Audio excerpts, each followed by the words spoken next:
عدد ما فی علم اللہ صلاۃ دائمۃ بدوام ملک اللہ۔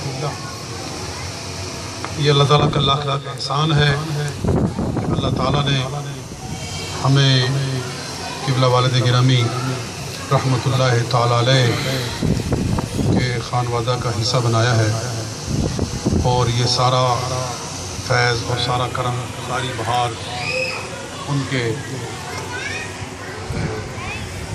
دم قدم یا ان کی ذات مقدسہ کی برکت اور فیض کے ساتھ ہے۔ جیسے کہ برادر اصغر علامہ مولانا محمد رضا مولانا رضا مصطفیٰ ابھی فرما رہے تھے کہ والد صاحب رحمۃ اللہ تعالیٰ علیہ ایک کسان تھے، ہل جوتتے تھے اپنے گاؤں کے اندر، اور اچانک اللہ نے ان کے دل میں یہ داعیہ پیدا کیا کہ دین سیکھنا چاہیے۔ تو وہ 18 سال کی عمر میں ہل چھوڑ کر، اپنا کھیتی باڑی کا سلسلہ چھوڑ کر، وہ حفظ قرآن کے لیے نکل پڑے، علم دین حاصل کرنے کے لیے چل پڑے، اور پھر انہوں نے اتنی جد و جہد کے ساتھ قرآن پاک کے علوم حاصل کیے، حفظ کیا قرآن پاک۔ یہ آپ نے پہلے بھی سنا ہوگا کہ اس زمانے میں پارٹیشن ہو رہی تھی، پاکستان اور ہندوستان، یہ ان کا بٹوارہ ہو رہا تھا۔ تو اس زمانے میں جو آدمی گھر سے چلا جاتا تھا اس کے بارے میں کچھ خبر نہیں ہوتی تھی کہ یہ واپس زندہ آئے گا یا نہیں آئے گا، کیونکہ ہندو مسلمانوں کو مار رہے تھے، مسلمان ہندوؤں کو مار رہے تھے، قتل عام کا ایک ماحول تھا۔ ایسے وقت میں والد صاحب رحمۃ اللہ تعالیٰ علیہ دین پڑھنے کے لیے نکلے، اور تب واپس آئے کہ 15 سپارے حفظ کر چکے تھے، 15 سپارے حفظ کر کے گھر آئے۔ اور وہ ایک لمبا واقعہ ہے کہ ان کو ڈھونڈا کیسے گیا۔ وہ گھر والوں کو پتہ نہیں دیتے تھے کہ میں کہاں ہوں، کہ کہیں میرے گھر والے مجھے آ کر لے جائیں، اور ایسا نہ ہو کہ میرے حفظ قرآن کا سلسلہ درمیان میں منقطع ہو جائے۔ یہ طالب علموں کے لیے ایک بہت بڑی ایک ہدایت کی اور نصیحت کی بات ہے کہ طالب علم تو چاہتے ہیں کہ سال میں 4 چھٹیاں ہوں، بار بار گھر جانے کے لیے موقع ملے، مگر جن کے دل میں لگن ہوتی ہے، جن کے دل میں شوق ہوتا ہے، وہ چھٹی سے گھبراتے ہیں۔ والد صاحب رحمۃ اللہ تعالیٰ علیہ نے گھر خط لکھا کہ میں خیریت کے ساتھ ہوں، میں قرآن پاک یاد کر رہا ہوں، میں نے 15 سپارے پڑھ لیے ہیں، اور جب میرا قرآن مکمل ہو جائے گا میں بالکل آ جاؤں گا، میرے بارے میں فکر مند نہ ہو۔ تو واپسی کا ایڈریس بھی نہیں لکھا کہ میں کہاں سے خط لکھ رہا ہوں۔ تو کسی سیانے آدمی نے کہا کہ یہ دیکھو کہ یہاں اس پر سٹمپ کہاں سے لگی ہوئی ہے۔ تو وہ جو سٹمپ دیکھی گئی تو وہ مونا ڈپو کا ایک علاقہ ہے تحصیل پھالیہ کے اندر، منڈی بہاؤدین کے قریب، وہاں کی سٹمپ لگی ہوئی تھی۔ تو پتہ چلا کہ یقیناً یہ خط مونا ڈپو کے علاقے سے آیا ہے، تحصیل پھالیہ کے علاقے سے آیا ہے۔ تو یقیناً محمد علی وہی کہیں کسی مدرسے میں پڑھ رہا ہوگا۔ تو ہمارے دادا جان غلام محمد رحمۃ اللہ تعالیٰ علیہ، انہوں نے لگوٹا کس لیا اور وہ گاؤں سے نکل کھڑے ہوئے، مونا ڈپو چلے گئے۔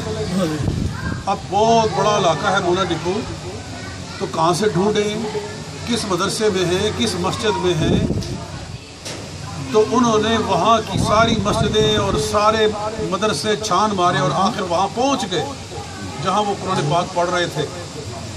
تو وہاں جو پڑھا رہے تھے ان سے کہا کہ یہ ہمارا بیٹا ہے، تو اس کو 1-2 دن کی اجازت دیں، ہم اس کو واپس لے آئیں گے۔ والد صاحب نے کہا اگر مجھے واپس بھیجنا ہے تو میں جاؤں گا، ورنہ میں نہیں جاؤں گا۔ تو یہ وعدہ لے کر کہ مجھے واپس بھیجا جائے گا، ایسا نہ ہو کہ مجھے لے جائیں اور واپس نہ آنے دیں۔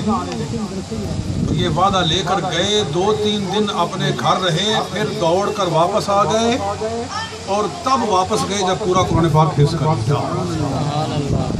اس شوق کے ساتھ، اس لگن کے ساتھ انہوں نے علم دین حاصل کیا۔ اور قبلہ شیخ الحدیث مولانا غلام رسول رضوی رحمۃ اللہ تعالی علیہ وہ ارشاد فرماتے تھے، پھر ان سے انہوں نے علم دین حاصل کیا، پہلے حفظ کیا، پھر ان سے حفظ کیا، ان سے پھر علم دین پڑھا، اور ایسے شوق کے ساتھ پڑھا کہ وہ فرمایا کرتے تھے کہ محمد علی میری سیڑھیوں میں بیٹھ جاتا تھا۔ سبق میں نے اگر نہیں پڑھایا ہوتا تھا، میں بہت ساری میری مصروفیات تھی، وہ فرماتے تھے کہ اس زمانے میں جامعہ نظامیہ جو ہے اس کا جھگڑا چل رہا تھا، اس پر کئی لوگوں نے مقدمے کیے ہوئے تھے، تو وہ قبلہ شیخ الحدیث رحمۃ اللہ تعالی علیہ عدالتوں کے چکر بھی لگاتے تھے اور بچوں کو بھی پڑھاتے تھے، درس نظامی کی کلاسیں بھی لیتے تھے، دوہری تکلیف میں مبتلا تھے، ادھر سے بھی اور ادھر کی محنت ادھر کی۔ تو وہ فرماتے ہیں کہ میں عدالت سے واپس آتا تو یہ رستے میں میرا وہ رستہ روک کر کھڑا ہوتا کہ میرا سبق نہیں ہوا۔ کہتے ہیں ایک دفعہ یہ میری سیڑھی میں بیٹھا ہوا تھا تو میں قریب سے گزرا، میں نے اپنی جوتیاں اتار دی کہ میں تھکا ماندہ آیا ہوں، دن کا 2 بج چکا ہے، پسینے سے میں شرابور ہوں، اب میں تھوڑا سا آرام کروں اور پھر اس کے بعد اس کو سبق پڑھاؤں گا، ورنہ یہ مجھے پکڑ لے گا، جانے نہیں دے گا۔ فرماتے ہیں کہ میں نے جوتیاں اتار دیں اور میں بڑے آرام کے ساتھ اس کے قریب سے گزرا، کیونکہ وہ وہاں بیٹھے بیٹھے سو گئے تھے سیڑھیوں میں، والد صاحب رحمۃ اللہ تعالی علیہ بیٹھے بیٹھے سو گئے تھے استاد کے انتظار میں۔ گرمی تھی ظاہر، تو گرمی میں بسا اوقات آدمی پر غنودگی آ جاتی ہے، تو سو گئے۔ وہ کہتے ہیں کہ 2 سیڑھیاں میں اوپر گزرا تو اس کو پتہ چل گیا، انہوں نے نیچے سے میری ٹانگیں پکڑ لی اور واسطے دے کر کہا کہ استاد جی خدا کے لیے میرا سبق نہ رہ جائے۔ اس طریقے سے انہوں نے علم دین حاصل کیا، اور فرماتے ہیں شیخ الحدیث رحمۃ اللہ تعالی علیہ فرمایا کرتے تھے کہ یہ تھوڑا سا ذہن کا تیز نہیں تھا، باقی طلبہ کو بات جلدی سمجھ میں آ جاتی تھی اور اس کو سمجھ دیر سے آتی تھی، تو یہ مجھے جانے نہیں دیتا تھا، آگے نہیں نکلنے دیتا تھا جب تک کہ اس کو سمجھ نہیں آ جاتی۔ یعنی آج یہ ہے نا کہ کلاس میں لڑکے بیٹھے ہوتے ہیں اور کئی ایسے وہ ہوتے ہیں کہ وہ کیا کہتے ہیں کہ گھگو کہ یعنی ٹھیک ہے جو استاد پڑھ رہا ہے آمدنا مصدقنا والا، وہ ان کا معاملہ ہوتا ہے کہ استاد سے پوچھنا ہی نہیں کہ وہ کیا پڑھا رہا ہے، سمجھ میں آ رہی ہے کہ نہیں آ رہی، لیکن والد صاحب کا طریقہ تھا کہ جب تک سمجھ نہیں آتی تھی استاد کو آگے نہیں نکلنے دیتے تھے۔ یعنی وہ کہتے تھے کہ محمد علی نے مجھ سے علم چھین کے حاصل کیا،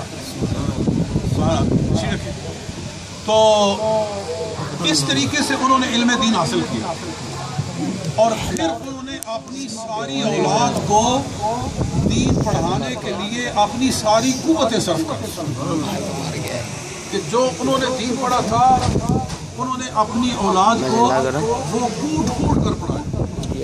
میں خود سمجھتا ہوں کہ اگر وہ مجھے مارتے نہیں، مجھے سزائیں نہ دیتے تو میں نہ پڑھتا، میں پڑھ نہیں سکتا، مجھے انہوں نے سزائیں دے دے کر پڑھایا۔ تھوڑا سا آگے آ جائے، تھوڑا لوگ آگے ہو جائیں تاکہ اور بھی احباب آ رہے ہیں ان کو بھی بیٹھنے کا موقع مل جائے، اور پیچھے اگر کوئی دری وغیرہ ہے تو وہ بچھا دیں تاکہ لوگ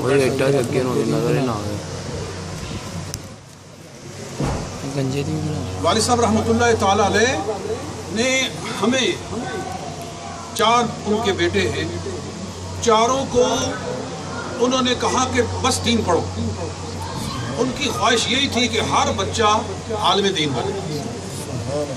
مجھے انہوں نے بڑی محنت کے ساتھ پڑھایا، رضا صاحب کو بڑی محنت کے ساتھ پڑھایا، اور جو ہمارے 2 چھوٹے میاں صاحب اللہ تعالیٰ ان کو سلامت رکھے، اور احمد رضا ہمارا بھائی وہ برطانیہ میں حافظ ہیں قرآن پاک کے، ان کے والد صاحب کی یہی خواہش تھی کہ ہر بچہ جو ہے وہ پورا عالم دین بنے اور دین سیکھے اور دین سکھائے۔ اور آج ہمارے خاندان میں جتنا دین کا یہ ذوق ہے اور دین کی بہار ہے، یہ والد صاحب رحمۃ اللہ تعالیٰ علیہ کی دعاؤں کا اثر ہے کہ ہم وہاں برطانیہ میں رہ رہے ہیں الحمدللہ، میرے بچوں نے وہی قرآن پاک حفظ کیا. ایک بیٹا البتہ یہ زبیر، اس کے استاد گرامی تشریف فرما ہیں قاری محمد اقبال صاحب، ان سے انہوں نے کافی حصہ آپ سے غالباً انہوں نے 4-5 سپارے یا کم و بیش پڑھے، اور پھر وہاں چلے گئے. پھر آگے ان کو میں نے پڑھایا، اور پھر باقی جو 3 بچے ہیں انہوں نے وہی پڑھا اور آگے دین جو ہے وہ مزید پڑھ رہے ہیں. اور یہ کچھ جو یہ مکان ملا ہے یہ دین کی برکت سے ملا ہے. یعنی دین کے 2 حرف ہمیں آتے تھے تو ہمیں برطانیہ بلایا گیا کہ یہاں آ کر ہمیں یہ دین سکھائیں. ہم وہاں بزنس کرنے کے لیے نہیں گئے تھے، ہم وہاں کوئی بزنس ٹرپ پر یا کاروبار کے لیے نہیں گئے تھے، بلکہ ہمیں دین کے لیے بلایا کہ آؤ ہمیں آ کر دین سکھاؤ. اور الحمدللہ وہاں دین کا سلسلہ چل رہا ہے. اللہ والد گرامی رحمۃ اللہ تعالیٰ علیہ کے درجات بہت زیادہ بلند فرمائے. اور آج میں فخر سے کہتا ہوں، وہاں میں برطانیہ میں کئی دفعہ بیان کرتا ہوں کہ ہمارے خاندان کے اندر والد صاحب رحمۃ اللہ تعالیٰ علیہ کی برکت سے قریباً 35 سے 40 قرآن کے حافظ موجود ہیں اس خاندان کے اندر. یعنی اگر گنا جائے ایک بچے کو گنا جائے، ایک حفظ کا ٹرینڈ بن گیا ہے، ایک فیملی ٹرینڈ بن گیا ہے کہ ہر بچہ جیسے ہی ہوش سنبھالتا ہے تو گھر والوں کی پہلی ان کی فرسٹ پرائیورٹی یہ ہوتی ہے کہ ہمارا بچہ قرآن کا حافظ. اور الحمدللہ قرآن پاک کے حافظ بن رہے ہیں، اور اللہ یہ فیض اور بڑھائے، قیامت تک اس کو جاری رکھے. والد صاحب رحمۃ اللہ تعالیٰ علیہ کے خاندان میں اللہ تعالیٰ قرآن پاک اور حدیث پاک کے علوم کا فیض ہمیشہ ہمیشہ جاری رکھے. اور ایک حافظ قرآن اپنے خاندان کے 10 افراد کی روز قیامت شفاعت کرے گا. یعنی اللہ تعالیٰ اس کو اجازت دے گا کہ اپنے خاندان میں سے 10 آدمی چن لے، تو وہ اپنی لسٹ بنائے گا. وہ انگلش میں کہتے ہیں پک اینڈ چوز کرے گا، یعنی چنے گا. ہاں جی، یا اللہ میرا دادا لکھ لے، میری نانی، میرا بابا، میری والدہ، میرا والد. اللہ تعالیٰ فرمائے گا تجھے اجازت 10 آدمی چن لے، ان کو اپنے ساتھ بے حساب جنت میں لے جا. تو یہ اتنا بڑا اعزاز، اتنا بڑا اعزاز. تو باتیں تو بہت ہیں کہنے کو، مگر ہم انہی چیزوں پہ اکتفا کرتے ہیں. اور دارالعلوم جامعہ رسولیہ شرازیہ کے طلباء بھی موجود ہیں، اساتذہ بھی موجود ہیں. میری دعا ہے اللہ تعالیٰ اس ادارے سے وابستہ پڑھنے کے لحاظ سے، پڑھانے کے لحاظ سے، یا ادارے کے ساتھ تعاون کرنے کے لحاظ سے جو لوگ بھی کام کر رہے ہیں، خدا تعالیٰ سب کی دل و دنیا آباد کرے. اور میں یہاں اپنے استاد گرامی قبلہ حضرت علامہ مولانا قاری محمد بردار دامت برکاتہ العالیہ کا بھی ضرور ذکر کرنا چاہتا ہوں کہ آپ نے مجھے بڑی محنت کے ساتھ حافظ، بڑی محنت کے ساتھ. اللہ تعالیٰ آپ کو ہمیشہ صحت و سلامتی کے ساتھ رکھے. اور کل میں گیا تھا آپ سے ملنے کے لیے، تو آپ کلاس میں بیٹھے ہوئے تھے. میں جب سیڑھی چڑھا میری نظر آپ پہ پڑی تو میں نے کہا دیکھیے اللہ تعالیٰ نے قبلہ استاد گرامی پر کتنا احسان فرمایا ہے کہ جب ہمارے جامعہ رسولیہ شرازیہ میں آپ تشریف لائے تھے، اس وقت آپ کی عمر میرا خیال ہے 18 سال 19 برس کم و بیشی اتنی ہوگی جب جامعہ رسولیہ میں قبلہ استاد گرامی نے قدم رکھا تھا اور حفظ قرآن کا سلسلہ آپ نے شروع کیا تھا، حفظ کی کلاس شروع کی تھی پڑھانا. اور پھر دیکھیے یہ کتنی بڑی بات ہے کہ حفظ کے ساتھ ساتھ آپ کو شوق ہوا کہ جب میں علم کے ایک بہتے ہوئے سمندر میں بیٹھا ہوا ہوں تو مجھے ساتھ ساتھ میں علم حاصل کرنا چاہیے. اور پھر والد صاحب رحمۃ اللہ تعالیٰ علیہ سے قبلہ استاد گرامی نے درس نظامی بھی پڑھنا شروع کیا. یعنی ساتھ ساتھ کلاس بھی پڑھاتے تھے، اور پھر کلاس سے فارغ ٹائم میں قبلہ والد صاحب سے درس نظامی کی وہ تعلیم بھی لینا شروع کر دی انہوں نے. اور والد صاحب کا بھی اتنا آپ کے ساتھ ایک شفقت کا اور محبت کا ماحول تھا اور تعلق تھا کہ وہ اپنے فارغ اوقات کو بھی آپ کے لیے صرف کرتے تھے۔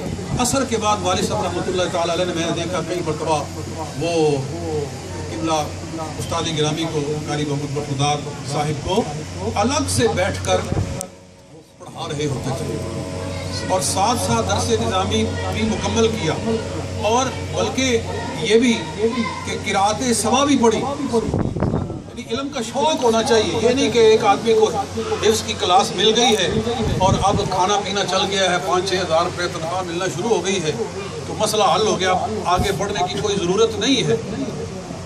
استاد گرامی دامت برکاتہم کی زندگی ہمارے سامنے ایک عجب نمونہ ہے کہ جب آئے تھے تو صرف روایت حفظ پڑھی ہوئی تھی اور پڑھانا شروع کی، اور اس کے بعد پھر آپ نے قرأت سبا مکمل کی، پھر قرأت سبا مکمل کرنے کے بعد درس نظامی مکمل کیا،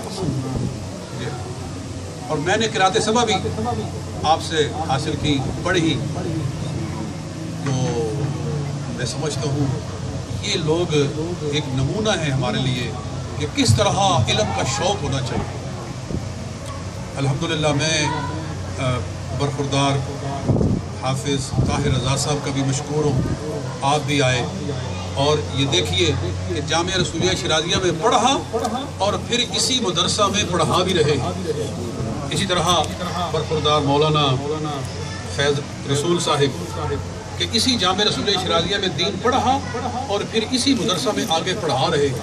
وہ بڑے خوش نصیب لوگ ہیں کہ جس درخت کا پھل کھائیں اسی درخت کو پھر پانی دیں کہ وہ درخت اور زیادہ پھلے پھولے۔ یہ اعزاز ہے، یہ اللہ تعالیٰ کا احسان ہے۔ ذالک فضل اللہ یؤتیہ من یشاء۔ اللہ تعالیٰ ان نوجوانوں کے علم کے اندر اور برکت فرمائے اور اضافہ فرمائے۔